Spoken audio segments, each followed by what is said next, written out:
Today I'm here with FHFA Director Sandra Thompson. Director Thompson's career spans work in both the public and private sectors, and today she's going to share her insights on what she's learned along the way. Thank you for joining us, Director Thompson. Thank you for having me here today, Marcia, and please call me Sandra. Sandra, we are thrilled for you to be here, and thank you for making the time. I know you are so busy, and we appreciate this as part of the mPower community. So can you tell us a little bit about the journey that's led your career to be one of the most powerful and influential women in real estate finance? Well, great question, Marcia. And I tell you, when I think about it, it's been over 40 years. I started out working in the private sector. I worked for an insurance company in Milwaukee, and I worked for an investment banking firm in New York and a couple other places in between, and spent almost actually over 30 years in the federal government, and it's been quite a journey.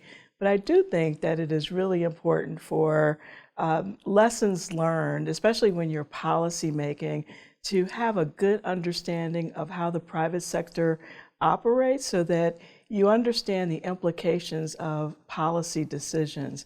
I started at the RTC in government in about 1990, and that was the place that President Bush, one, established to address the failed savings and loan crisis.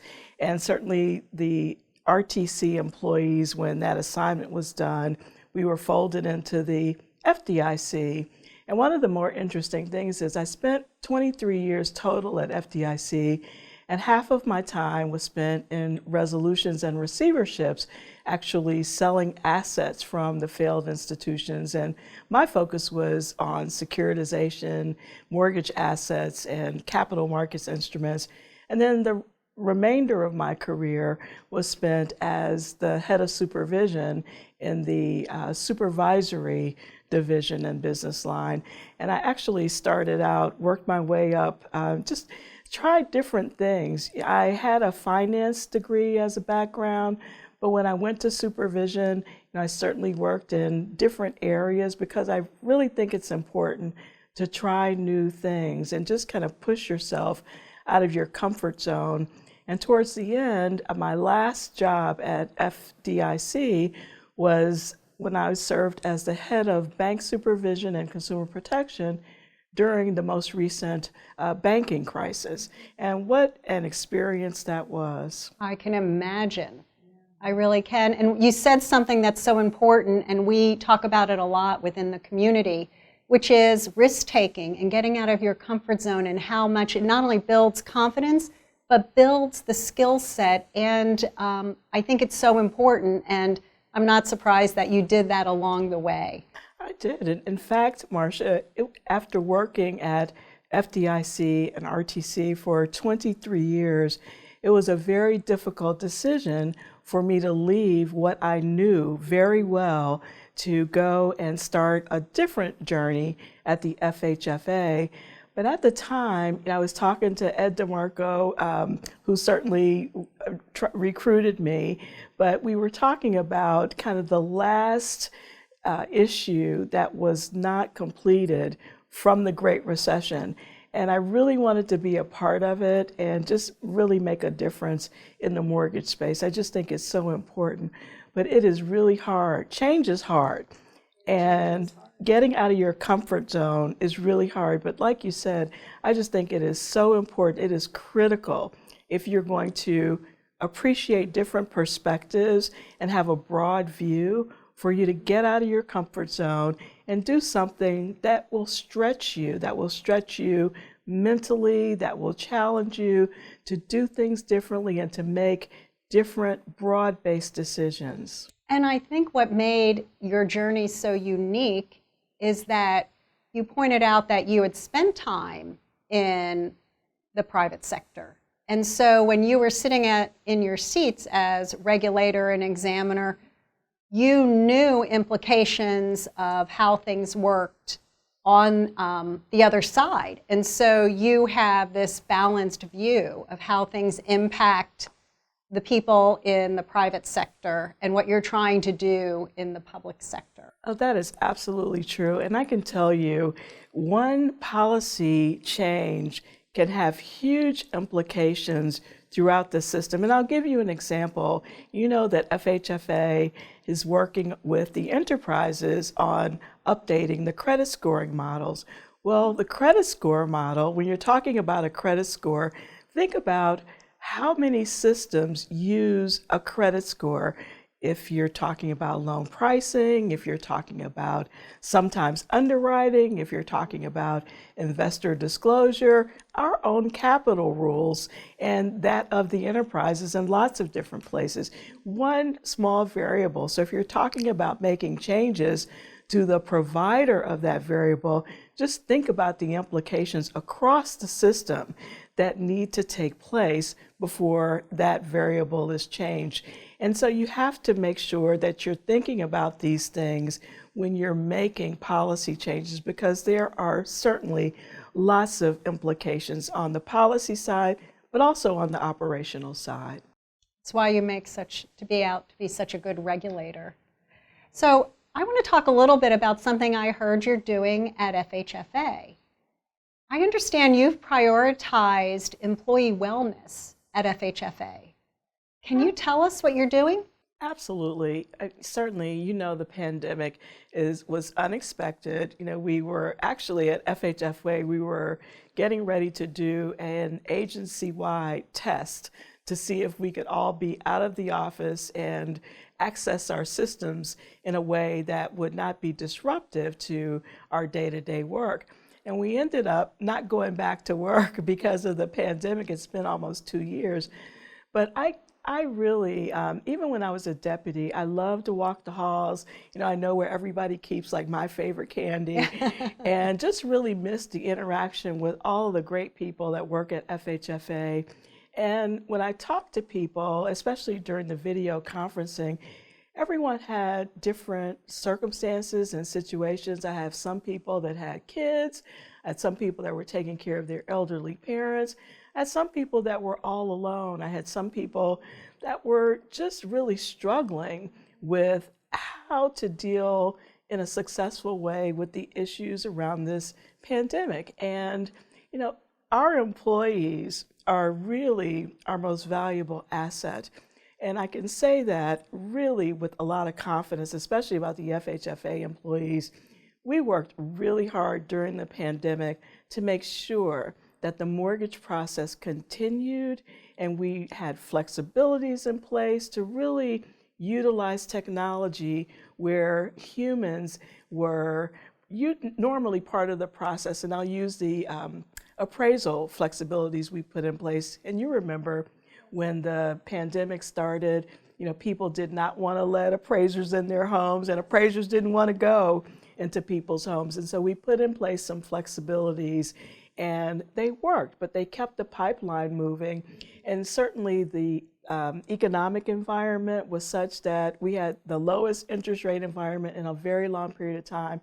And we were able to allow for, you know, refinancing of mortgage loans across this country. And in fact, in 2020, that was one of the highest numbers of refinances that both enterprises acquired. And so we feel very confident that our people were working day and night, you know, with the people at Fannie and Freddie and the home loan banks to really try to keep processes moving. And so their wellness and well-being is of the utmost importance to me, because I know that the people at FHFA will put it all on the line to make sure that the work gets done. And I really think that it's the least that we could do to really invest in our employees, to make sure that they're well, both mentally and physically. And so we put in place this wellness program, and we're just hoping that our employees will take care of it. You know, we've got an app that calms people down and, you know, talks to them and, you know, just gets rid of some of the anxiety. We've got, or going to have wellness classes where we'll have a yoga instructor. We're giving people, you know, a couple of hours off every pay period.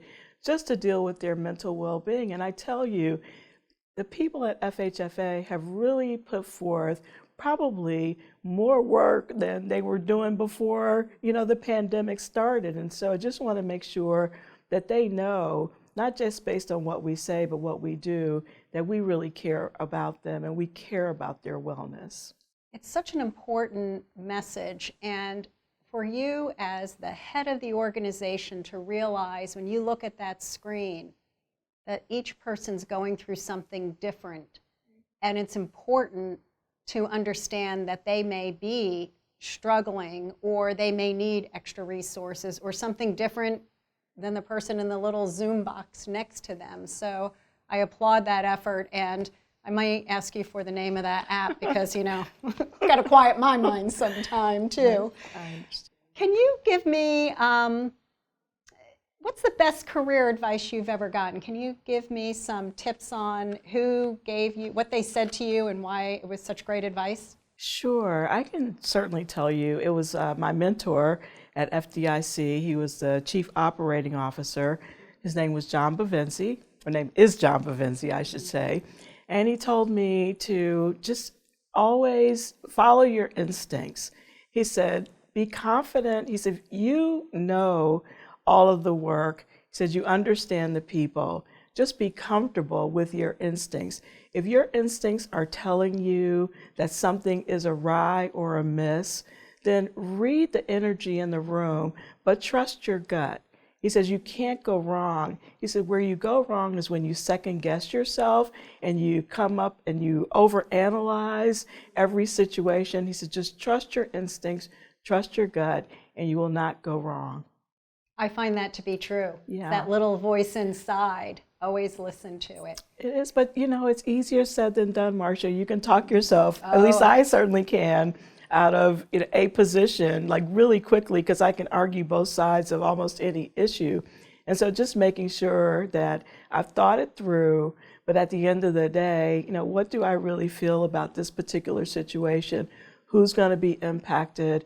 What are the costs going to be emotionally, financially, and otherwise? And just making a real well-informed decision, but based on that gut instinct. It doesn't serve us wrong. So I have a question. I've been asking many women in our industry, what does it take, to get to the next level? What advice do you have? But specifically, I would like to know, what do you think we can do to get more women of color into the C-suite?